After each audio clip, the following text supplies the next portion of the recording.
And action.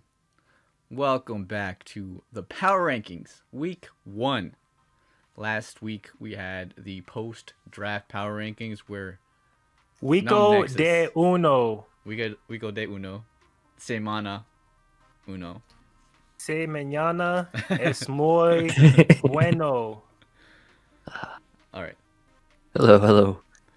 So last time on Pokemon World Battle Association Week 1 Power Rankings, we had Num Nexus at number 1. But this week we have a new number 1. Find out who it is later. Yeah, at the end of the video, do not skip. Do not Right skip. Watch the whole Please thing. don't Watch skip. the whole thing. Oh, do it from back. We do it up. We go from number 10 to number 1. Yeah. Guys build suspense. It's suspense. I was gonna say intense, but that's definitely not the word. It's No, incense. it's not intense. You don't think so? No. Well, it is intense, but it's not the word that I should have used. At number Definitely.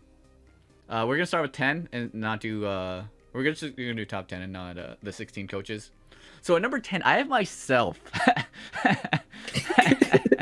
you know. What I'm saying?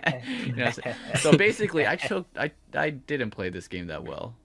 There were definitely a lot of opportunities that I had to win this game. Talk about it. Talk about Yeah. it? Okay, so first of all, About it. when he had the Tangela out and I curse bodied it, I could have went onto Crocodile and clicked Stealth Rock there. He couldn't kill me, and I would have been able to get up Stealth Rock, killing the Rotom and adding essentially an extra sack to my team. Number 2, I had the opportunity of going out into Lucario immediately on the Sharpedo when I was asleep with Sigilyph, ensuring that I had another sack because Lucario Extreme Speed 2 it KOs the Charizard and 2 kills. hits Mhm, and it's mhm. dead. And the Diggersby's dead, and the Sharpedo's dead. So I could have went to Lucario immediately on the Sigilyph sleeping. Boom, bada beep bop. Got another kill there. That's another win con. Number 3, I didn't realize that I had Sleep Talk on my Scizor, which I should have checked beforehand while I was playing the game. But Wait, you brought a sleep fodder? yeah. But I thought it had dual. I thought it had dual. I thought it had dual wing beat. I thought it changed the set. I thought it changed the set. Oh, we might move you to 11. Listen. It happens. It happens. So, yeah. That's those are the reasons why I'm done Yeah. with 10. I put Uzi Bullet Punch Club at number 10. He made it to the top 10. He played a pretty good game overall. But he made a couple blunders here and there. Forgot that he had a Stunfisk at 1 HP. At 1 You HP. forgot about that. And So what was it? He clicked Tailwind. That's 1 turn. And then he clicked Moonblast. That's 2 turns. mhm. And then he switches to Sunsfist. That's 3 turns. So there's still 1 turn of Tailwind left. So, I think. Yeah, he could have sacked the Stunfisk. Yeah. So that's 1 turn of Tailwind left still. Yeah. So he still lost. Yeah. So what he He could al- I think what he could have done was click Reflect. And then he brought in Espeon and did some reflect combine things. yeah, I think he could have clicked Reflect and that would have helped him live the Tracheon hit. Definitely, something. definitely. Yeah. He It was a tough also game. got pretty. That was a tough He either got really lucky or really unlucky. I can't really say which one it is because he lived with 1 HP with the Stunfisk, and if he didn't live with 1 HP, he would have just lost because the thing was paralyzed and the Orbeetle would have just won, right? But he also got the full para as he tried to click Toxic, which was kind of unlucky because he got the full para. He would Static, yeah, the static para. So I don't know if that was. I don't know the damage roll. I don't know. Whatever, but that was pretty unlucky of him getting the static when he went for the para. But also, I don't know if it was lucky if he lived on 1 or if it was guaranteed to live. I don't know. Those are the 2 things that I saw from that game that was pretty significant. Yeah. But it was a fun game overall. Definitely, definitely. At number 9, I actually had the Bullet Punch Club, so we just talked about them. I put my number 9 at Dundee Dials. The Dundee Dials. That's interesting because if you put them at number 9, you had a losing coach in the top 8. I did. I could explain that after, but Okay, Dundee Dials were. Callum he Dundee won. Dials. He won the game. He did well. He won the game. But I just like based on I guess the skill level of the opponent as well, and just I guess how the match went overall. Even though he won, it wasn't the cleanest. Like I could have seen some different plays. Yeah, there were made. definitely a few mechanics that I needed to brush up on. Mhm. Because he was Sure, faster sure. than his opponent, he didn't realize what Ditto would transform into. Because he's faster, he would have switched out into a Pokemon, and that Pokemon would have came in, and then if you switched out to Ditto, that Pokemon would have transformed into the Pokemon that you switched into. Number two, But then he also confused himself on the T-spikes. yeah, number two, the T-spikes. If a Ditto comes in on a poison type, it doesn't absorb the T-spikes. The poison type, the Ditto gets poisoned, and it doesn't absorb the T-spikes. Yes, correct. So what did the Tentacruel have? It had Toxic Spikes, Scald, Sludge Wave, Rapid Spin. I'm not sure if it had Rapid Spin, but like if he did have Rapid Spin, he would have been able to get over those T-spikes, but it didn't really matter at that point because everything else was poisoned. Yeah, he could have just stayed in on the Tentacruel and forced T-spikes either way. Yeah, Because it was and poisoned. like Tentacruel actually just won the game anyway because Scald has to kill the right period after it click Protect, like it had to. Yeah, he could have spammed. The dude would have spammed Rapid Spin, and then he would have been faster than Dundee. He would have died to the poison eventually, and he still could have kept the Toxic Spikes. He really, Yeah. I think he could have, like you said, he could have 5-0'd that He game. could have 5-0'd him, yeah, easily. Yeah. So at number 8, I have the Nuzleafs. I have you at number 8. And what happened in this game? It was the Scarf Stormy, right?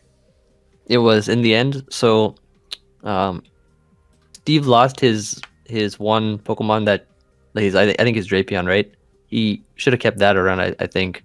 But essentially, the end game was he had a couple weakened Pokemon. I think Manectric, Como, and stuff. Stormy came in and clicked Psychic a couple times, won the game. Yeah. Stormy, really wish I had that Pokemon, but it's so solid. 115 speed, 100 special attack. I'm gonna look at Steve's team real quick. One thing I like to pay attention to is what they say their strategy is in the beginning, and if they actually follow through with it. Yeah.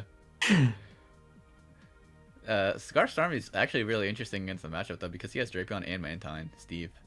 So like he had a immunity to his 2 strongest attacks if he brought both those Pokemon, but I don't know if he didn't bring Mantine, so it didn't really matter that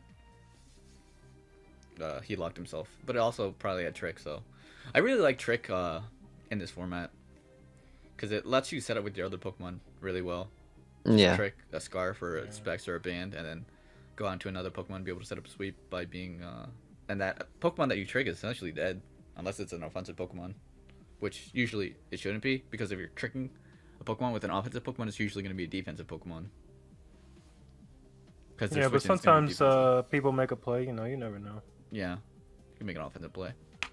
Number 8. So I put you at number 8, and the reason I put you over Callum was firstly because I think the match was overall, I think, a bit more difficult for you with the Pokemon that he had, and also because I think it was a bit closer. It was like much closer in the sense of, yeah, exactly, Life Orb close. You made like a few miscalculations here and there, but quite a few. Yeah, but I mean, he was able I can see the perspective. It's like, what's better to you? Somebody losing a tough fight, or somebody blowing an easy win? Or, it's kind of like that. Somebody not dominating somebody that they should. I could see that.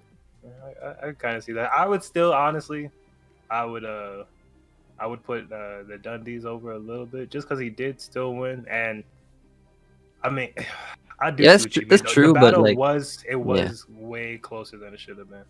I mean, he still almost lost at the end. If he got parried, I don't know if Callum's up. I don't know exactly if Callum's opponent Fruberry's actually played in a draft league game before. I don't know if he did. Like, I don't know the history. I think it's his first draft league, but I don't know. If I think that's might be the very first draft game. Yeah. So that's kind of why I put him above, because I know visually plays like Showdown and stuff, right? Yeah, he plays Battle Spot singles a lot, I think, or VGC. Yeah, he plays a lot of that. I think he's done like draft league stuff before too. He's done Showdown before too. Yeah.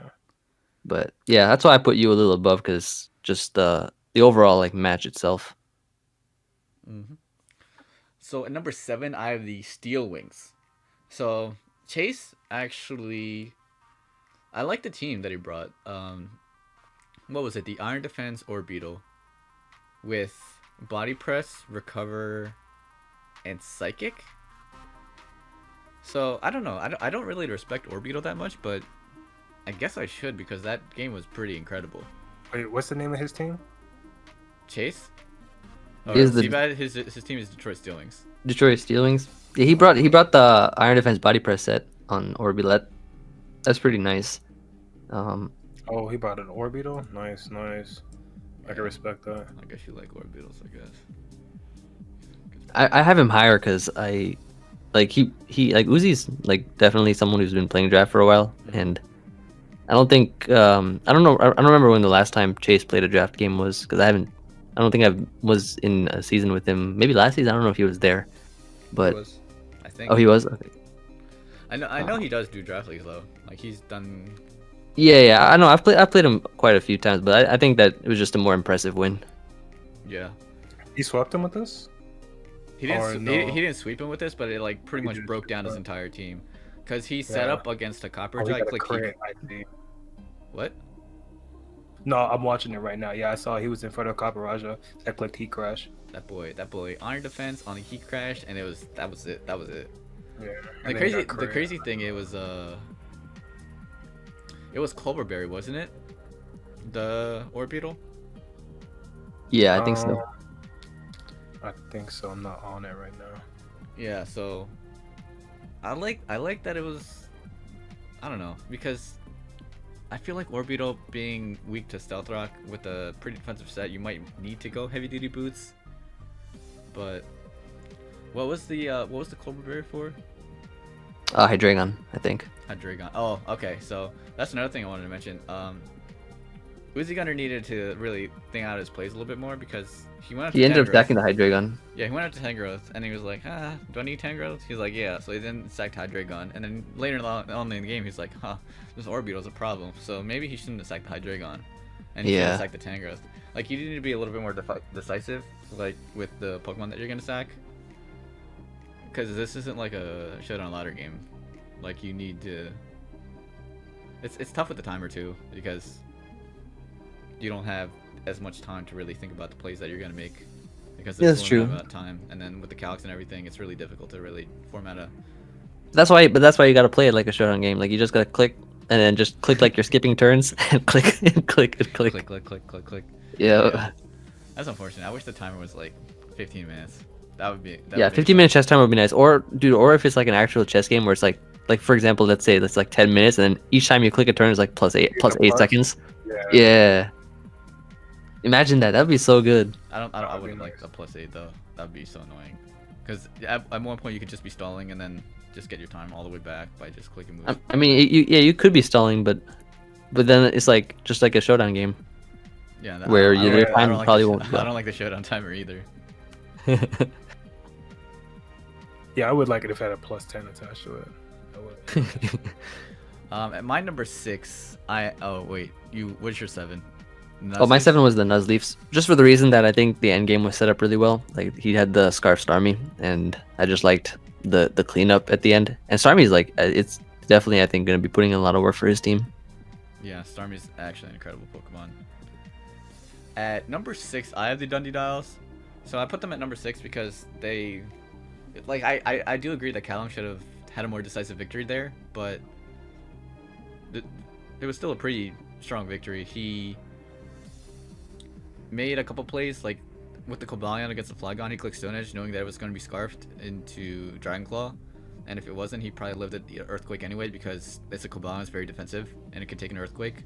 And so he just clicked Stone Edge, and because he clicked the Stone Edge on the Xatu, he was able to set up the T-Spikes, which pretty much allowed him to win the game after that, because T-Spikes just does really well against the rest of his team, with Xatu being gone, not being able to redirect the hazards back to him. And then the Porygon. Okay. Yeah. To be fair, I only saw The end. how long of the battle did I see? The last 5 minutes, 6 minutes? Yeah. Or the last half of it? I don't know. So he might have played amazing in the beginning. that's true, but like you still have to have a solid end game to back it up. Yeah. You can't just play super conservative, because at that point you could still lose the game if you play conservative. Like you mentioned before, if he did get the full para, he lost the game against the Scarf Porygon. That was My number 6. I put Baton Rouge, Butterfreeze. The Baton Rouge Butterfreeze. Okay. And yeah, Mimikyu is great. James didn't have a lot for it. Mimikyu got, I think, what, 3 kills, Kingdra as well. Fantastic Pokemon. But I also put them. I put them at 5 for me, which is just one above 6. I really like the commentator that they had. They knew exactly what they were doing, but there were some sets that were pretty bad. I think like he had Curse, Spirit Shackle. oh, the Decidueye. Decidueye. And I don't know what that was trying to do. I think he was trying to trap and then use Curse. Yeah, I know it's Spirit Shackle and Curse do. I'm just saying that like I don't know how effective that is when you can't really trapping in this generation is also not that good because so many things have U-turn and are ghost types or I assume he had it because I think he had it because it was for the Amoonguss so that he could trap that and eliminate it because Amoonguss then couldn't switch out to regen. And like a lot of James's team is really like bulky and fat stuff, so that was something that he could have used as like a stall breaker kind of thing, or like a wall breaker, as Amoonguss like would probably want to switch into Decidueye anyways, right? Or kind of, or like clear smug or foul play or something. Yeah, true, but like foul play is gonna do a lot of damage. You could also just toxic it back. You have to click Spirit Shackle, then you have to click Curse, and then you have to. I guess Roosting isn't really doing anything that bad, but I think foul play is gonna do a lot of damage. And then if it's like Rocky Helmet or something, like you're putting a lot into the fact that he's gonna bring Amoonguss as your Decidueye check, and what were the stats on the Decidueye again? what are you talking about? What were the EVs on it? Was it like? I think it was probably defensive. Yeah. I didn't watch any of the team builders. Yeah, but I can expect that's probably why you brought it. But foul play is still gonna do a ton of damage, especially with like Rocky Helmet on the one turn of Spirit Shackle and. I mean, a better set probably would have been just like SD, like. Yeah, like that's I don't like going all in, just to try to kill one Pokemon because, what if they don't bring that one Pokemon? Yeah, then it's kind of useless. Yeah, and you could potentially set up on your set because then it becomes because they didn't bring that Pokemon, and you're bringing a very niche set against something, then that you're able to set up on that Pokemon.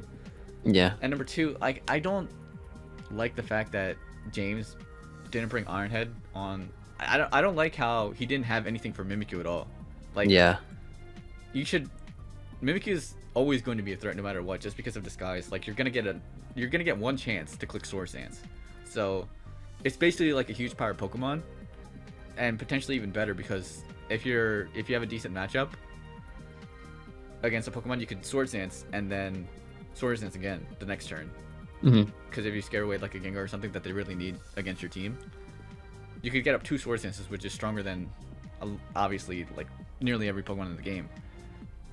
Or you could just Swords Dance, get a kill, and then keep your disguise still there. Keep your disguise, yeah, exactly. Like with the Mimikyu, like that's a Pokemon that can easily get 2 boosts if it wants to. Yeah. So that's why it's better to keep like at least something for it. Yeah. So I don't understand why he didn't bring like Ironhead or something to be able to deal with the Mimikyu. He had U-turn. He had U-turn Iron Defense, which is all right, but like yeah, like a defensive maybe even a Helmet Corviknight with like Ironhead U-turn could have been enough, or Ironhead, even not just Ironhead Body Press. Yeah. So he brought Ironhead Body Press for Iron Defense he brought. You mean Iron Defense Body Press? Yeah. Yeah. On the Corviknight. I'm wondering what he brought that for. Let's see here. There's a T-Tar. So, like, I don't think he really needed that. No, he didn't. He didn't need that at all. I'm looking at his team right now. There's nothing really that he needs like the defense boost for. He could have just ran without Iron Defense. Like Body Press still will destroy T-Tar and Zoroark and stuff. Yeah. So, like, if you bring Iron Defense to boost your defenses, but a lot of things that are hitting you are special. Politoed, Kendra, yeah, Zoroark too can still hit you really hard if it's physical with Thunderfang. Volt Switch is still gonna do a ton of damage. Like the only thing I can see is like maybe a phalanx, but I don't know. Yeah. But I really liked his commentary because like when I was watching the battle, I thought it was like a post com at first because like he was just very fluid in what he was describing the game was. But Yeah, I like that. um, Which side? that's a +1. The Oh, batteries okay. better freeze. Like he had like everything set up. Like even though like the Decidueye didn't do anything, he was willing to just do whatever with it because he knew that it was not gonna do anything without the current team that his opponent had. Mhm. But yeah, like the Mimikyu was the MVP. I wish James brought better defensive checks to it, so that it was a closer game. But it was just Kingdra and Mimikyu show to be able to win the game. Yeah, And, I agree. Your 5 was my Detroit. 7. Yeah, I put him at 5 because I was more impressed with the overall like win of this matchup. Mhm.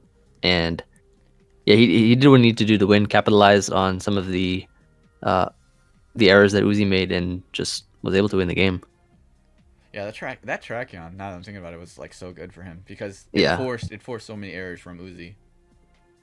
It made Tangrowth take a lot of damage that was unnecessary. It made him sack the Pokemon that would have stopped the Orbital from just doing all that damage.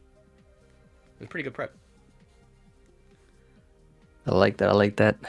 Number 4. All right, so it looks like we both have the Dreepies at number 4 Yeah. with Joey. I have Joey at number 4. The game wasn't really that clean.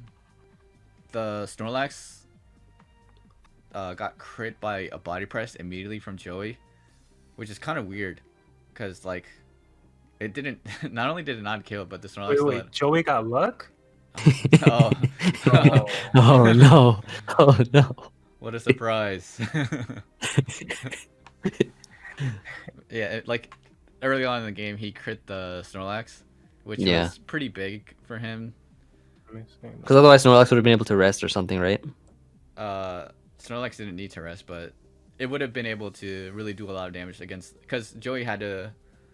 He would have been forced not to go for like a rest or something on some turn. He did a shit ton to Joey. Jesus Christ. Yeah, like the Snorlax did so much damage to the Gigalith, but the Gigalith didn't do that much back, except it got crit. So. Yeah.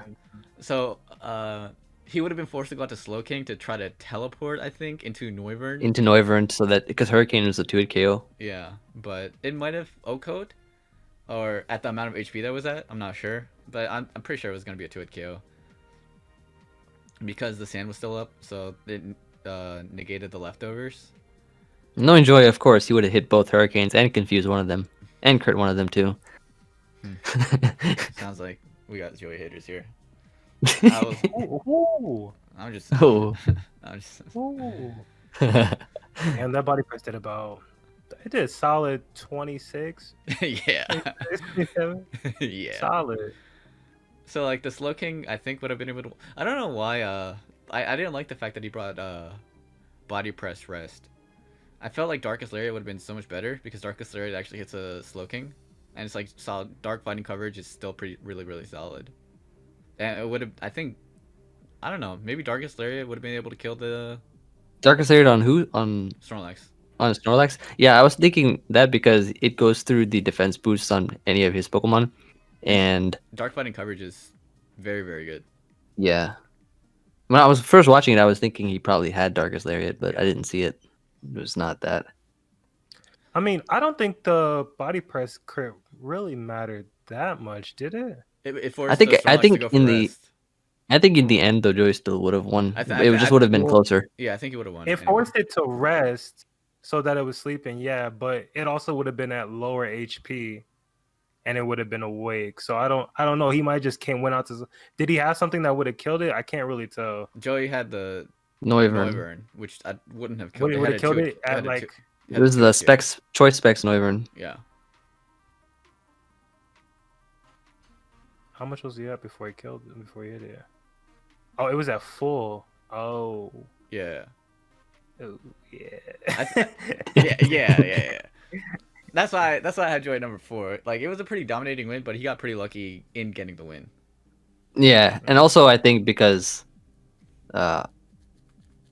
Yeah, exactly. I was gonna say because the opponent versus him, I think the matchup was a little bit in Joey's favor. I could see that. The Eevee spreads were definitely tough for Joey. I was just watching Joey's battle. I love how he says so sorry. It just sounds like he doesn't. Yeah, mean it at I all. was watching that. know I was he like, does. I know you're not sorry, Joey. Joe, you're definitely not sorry.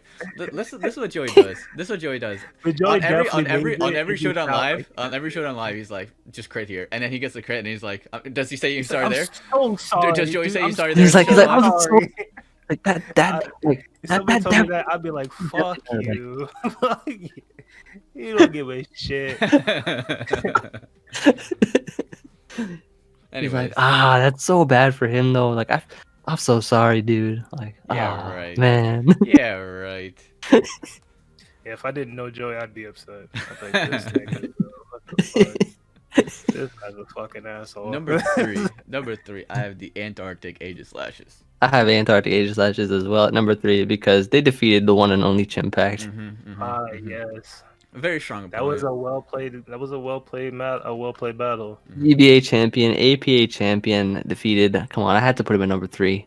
So I like the game plan that they had in using the Sharpedo as a late game, which actually came into fruition. However, Yes, very true. however, Tell him what you And didn't not like. only that, he realized he had to switch his game plan a little bit midway through, and executed that as well. Yep. Executed the game plan.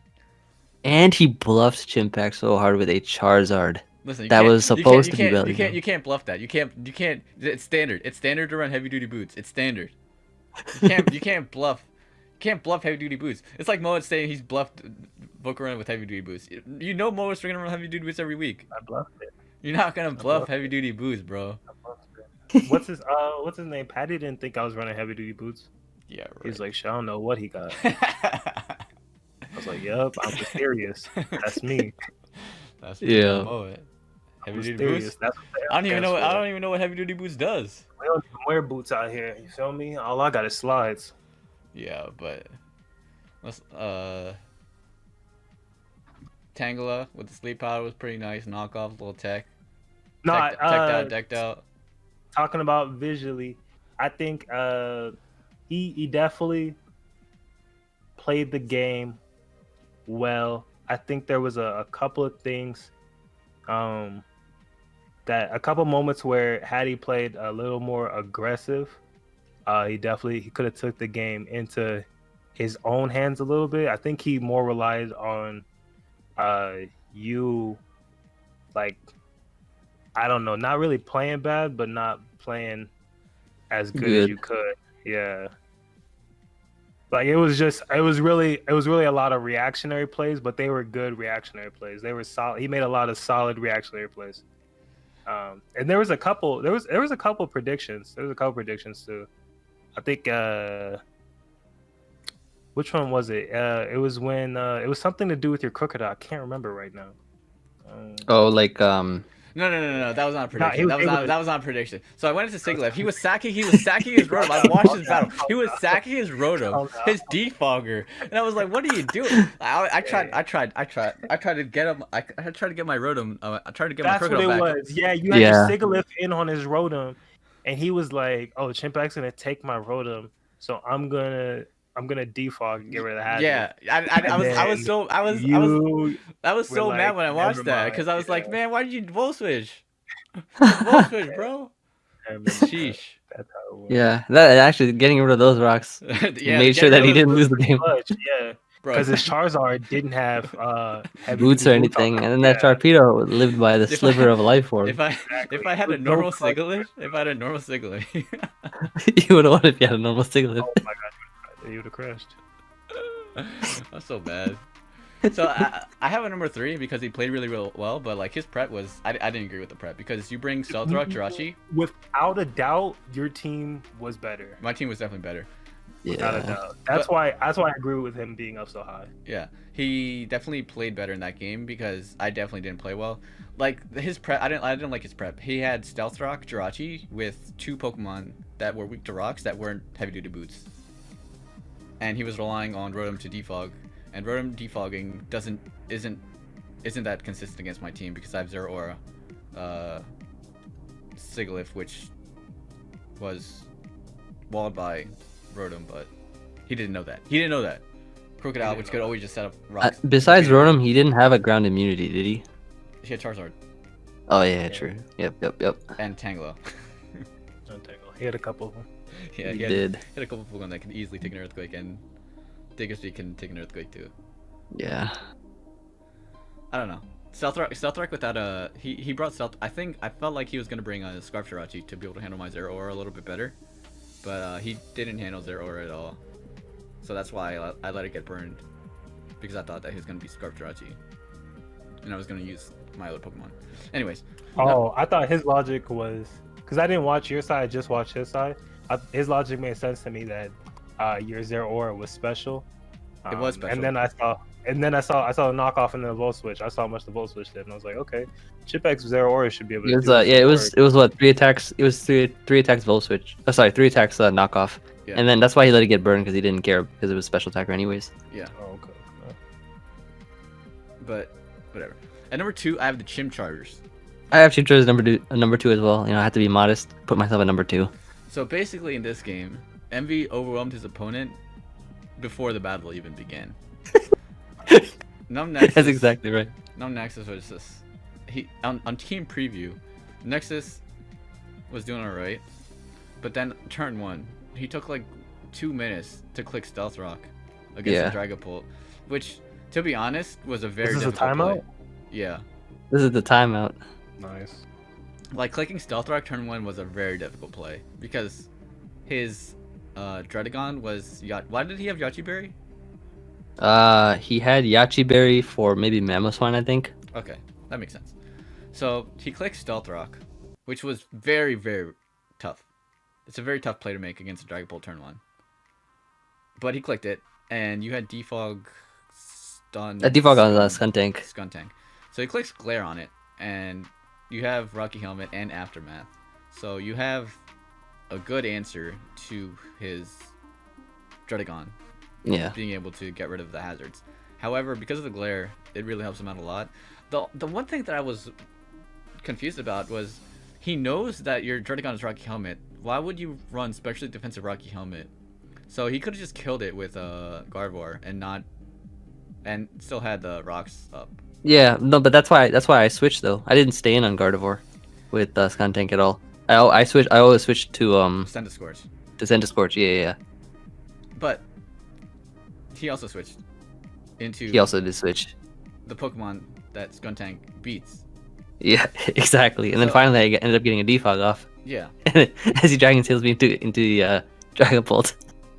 Yeah. So like, it's tough. That was tough. But it was fun, dude. I was just switching around. Yeah, you just kept switching around, and he couldn't really do anything because his offensive answers.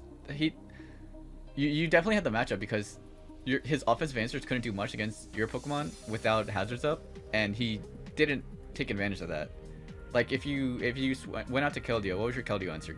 Dragapult? Dragapult, AV Lantern. Yeah. Yeah, so Keldeo would have been pretty decent with hazards up. Rillaboom would have been pretty decent. You had Skuntank for Rillaboom. Togekiss. And Togekiss. Yeah, so like you just had a bunch of defensive answers to his offensive Pokemon, and it was just he definitely needed to make some double switches to be able to capitalize, but you just had the heavy duty boots and the hazards really didn't matter, so he needed to knock off too. The moment he lost Weavile, which was a couple turns, or I think a turn or so before the timer ended, like because he lost Weavile, like there was no chance. Even if we had like an extra like 40 minutes or something, because he lost Weavile, there's no way that he could beat Dragapult. Yeah. Because he had a paralyzed Rillaboom at like below 50. Keldeo, which actually dodged 2 power-ups, but still could not beat Scarf. His Drifblim set was really like weird. It was, I think, Charty Berry, and I don't know why, because I like the rock Pokemon I have is Shuckle. Yeah, Shell Smash. Yeah, I guess Shell Smash. Stone Edge user? I mean, I guess Virizion, but Like, why would I bring Virizion in a Drifblim Weavile matchup? You know, to take him off guard, nobody would ever suspect the Scarf, Grassy Glide, Virizion. That's true. That's true. Grassy Glide tech. Yeah, I was thinking about that actually, but like I didn't want to bring it. Because like there's literally no point in running a Charty Berry on it when you can run Grassy Seed and just be faster anyways. This is awesome. And then the undisputed #1 of the power rankings, the Wakandan Weavils. Wakanda Weavils. I'd have put myself a little lower, but I appreciate it. I put you at #1. I'll tell you why I put you at #1. See, I watched the game last night, the other night, and so I saw, dude, like first of all, you played a very solid game, and T-spikes were crucial, extremely crucial. Exactly, they were really nice. As soon as you poisoned the defogger, I knew that, like, okay, all you gotta do. I'm in the money, yeah. Baby. Well, I guess the only thing I could really critique is that you didn't check Silvali's type. You can check it if you press, I think, Y. Y is like the info button. Yeah. Yeah, you thought it was water, and then it's like, oh no, it's ice, and then it's like, oh, it's dragon. It can't be ice. And I was like, oh wait, hold on a second, what the fuck? But even then, even then, you still dominated with T-spikes. Being able to poison, I think even if you hadn't poisoned the Necrozma, that would have been terrible. But your game plan, dude, your game plan, and then the Volcarona. The substitute Volcarona. The tech. Sub Roost. Teched out. Yeah. I mean, dude, that's all I can say. Like, that was a good game. I had post notifications on for Moet. As soon as I got that notification, I clicked on that video, and man, did I enjoy that battle. Be sure to click the notifications on this video and subscribe as well. Exactly. Click that bell icon on all of us. And subscribe. Yeah, as far as my game, let's see. As far as the prep went, I thought he would bring so I never really know how like people think and how they build. I always think people are gonna bring more offensive teams than they actually do. I knew I had Necrozma down and I had Mienshao down. But everything else, I thought he would bring Melodic, Incineroar, Braviary, and Alcremie. I really thought he would bring Alcremie because I have like my team just screams that I'm trying to status you. Like that's just, and I really thought he would bring Healbell. So I was planning around that, but luckily he didn't even. As soon as I saw he didn't have Alcremie, like I said at the beginning, I was like, oh, I'm just gonna toxic the shit out of his team, and then win. And yeah, that's exactly what happened. In front of his Mienshao, when I had my Galvantula, I definitely should have set up Sticky Whips, because if I just set up Sticky Whips, once I forced Mienshao out, Volcarona just won the game because of Substitute and Roost. There was nothing he could have done, but yeah, it worked out in the end. Luckily, he didn't crit my Seismitoad or anything. That would have made me very upset. The toxic, the toxic thing, the toxic spikes and whatever, just wearing things down. It reminds me of when I played him, I think like 2 seasons ago when I played him in WBE, and I brought sub toxic protect Victini and did the same thing. Nice, that's beautiful. People really underestimate how powerful toxic is. No, they don't.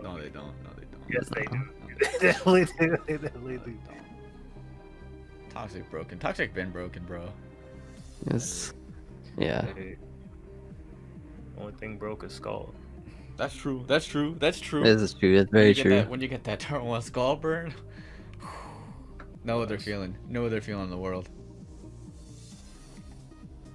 That's gonna be it for the power rankings. Moet at #1. Me at #10. Me at #2. Let's get it. #2. Joey at #4. Haxon. Just Haxon. Haxon. Slasher.